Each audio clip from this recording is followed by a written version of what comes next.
Hi, Celeste in Oz, up near Eagle on the Hill in Clearland Conservation Park. We're going to go down to the valley floor and then back up to the ridgetop where we've parked our car.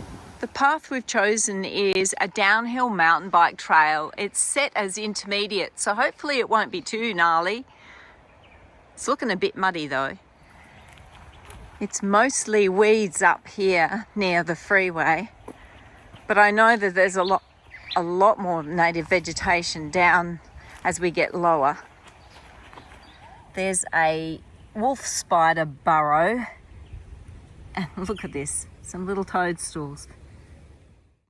Beautiful native rock ferns here with their unwinding fronds. They're enjoying the cool, damp winter months. Quite a treat in the Adelaide Hills. Some lovely birds up here. And we're getting into some more native vegetation along here. Whoop. It is a bit steep. I knew it would be, being a mountain bike track. Look at the view from up here. There's a cliff down there. I can hear a waterfall running. I spoke too soon about native vegetation. It is wall-to-wall olives here. Yikes. Gosh, this part of the track is so overgrown. We nearly missed our turn off, but we found it again. What a fantastic view from here. We're halfway down the slope already.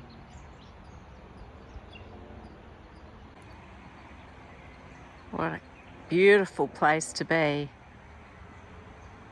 So a bit of drama. We've got the edge of the track giving away and being a bit soft from all the rain down there, and our path is somewhat blocked by this old dead tree.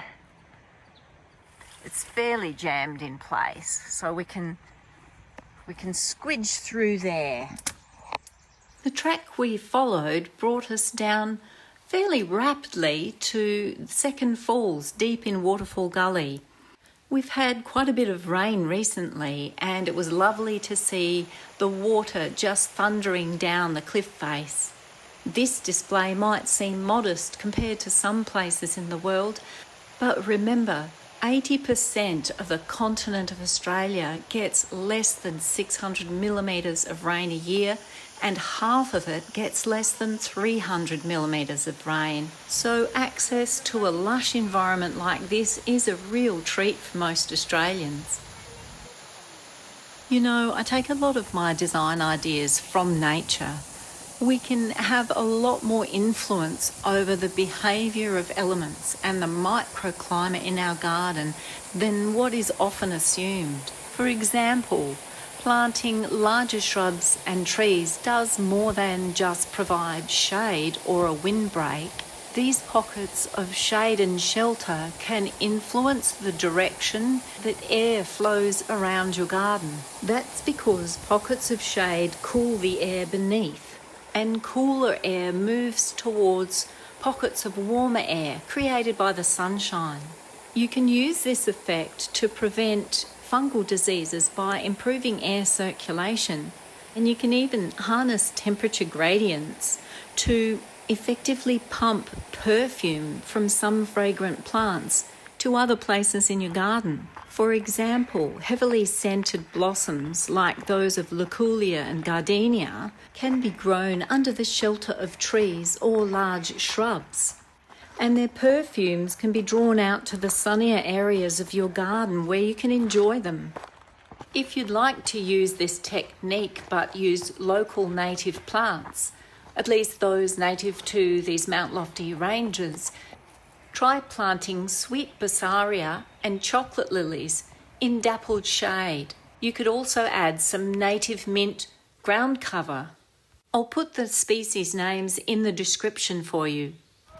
There's some old stone ruins here. Somebody must have had a... Oh no, it looked like ruins. It's just a rocky outcrop. That's just natural rock. Honestly thought that was ruins. This is exactly the kind of exercise I wanted today. A good workout in nature. Ah, it feels so good.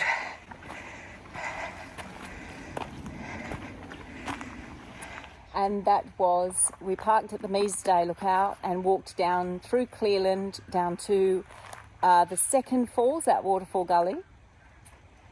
Not that we knew when we set out that that's where we were going. We just took a random path and made it up as we went along, and that was a lot of fun. We found some mosquito orchids flowering, and we saw a lot of orchid leaves without flowers, so they'll be flowering later in spring. Amongst them, some bunny orchids, among my favourites. So I hope you join us, because we'll definitely be coming back. We made a note of the location, and there's going to be lots of wildflowers to see here soon. So we're going to come back for another sweaty hike, and I hope you can join us. Bye.